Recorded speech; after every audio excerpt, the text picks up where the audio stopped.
c'est que je me félicite parce qu'en ce qui concerne le port, nous avons à la région assisté à sa modernisation au fur et à mesure et au plan de développement actuel. Je peux que me féliciter de la déclaration du président de la République.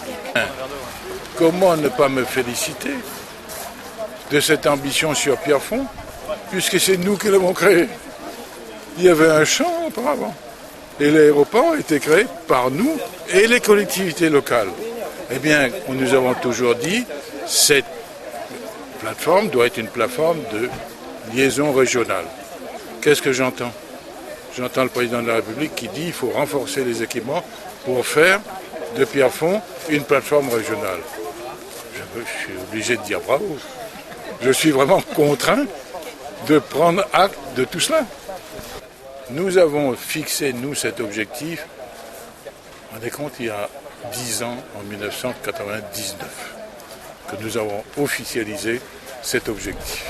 Il y a 10 ans, et nous avons présenté, c'est sous-entendu sous l'intervention du président de la République, au challenge de l'environnement, notre politique. Et l'objectif 2025, c'est terminé, on a l'autonomie énergétique. On est sorti, il l'a confirmé, un projet présidentiel, la Réunion 2030. Je ne vais pas chercher de querelle au président de la République pour dire pourquoi je dis 2025 et pourquoi il dit 2030.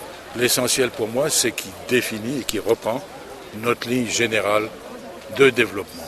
Et à travers ça, dans l'autonomie énergétique pour l'électricité, nous faisons intervenir nos énergies renouvelables et essentiellement l'énergie solaire. Un grand merci alors. Mais nous disons, la dépense d'énergie, ce n'est pas simplement pour l'électricité.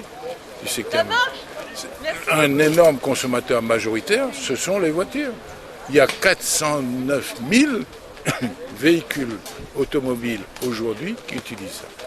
C'est pour ça, nous disons, au-delà de l'électricité d'origine solaire qu'on donne à EDF, nous devons constituer une source d'énergie électrique d'origine solaire pour les véhicules, pour ces 400 000 véhicules. Et le mot d'ordre, qui est officiel, c'est qu'en 2025, il n'y aura à La Réunion que des voitures électriques.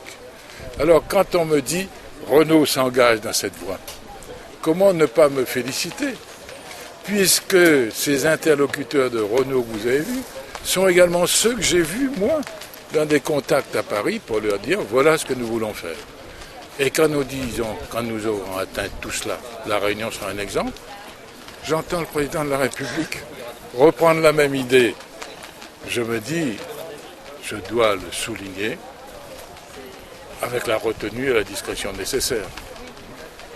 Voilà, mais je me félicite d'une façon considérable.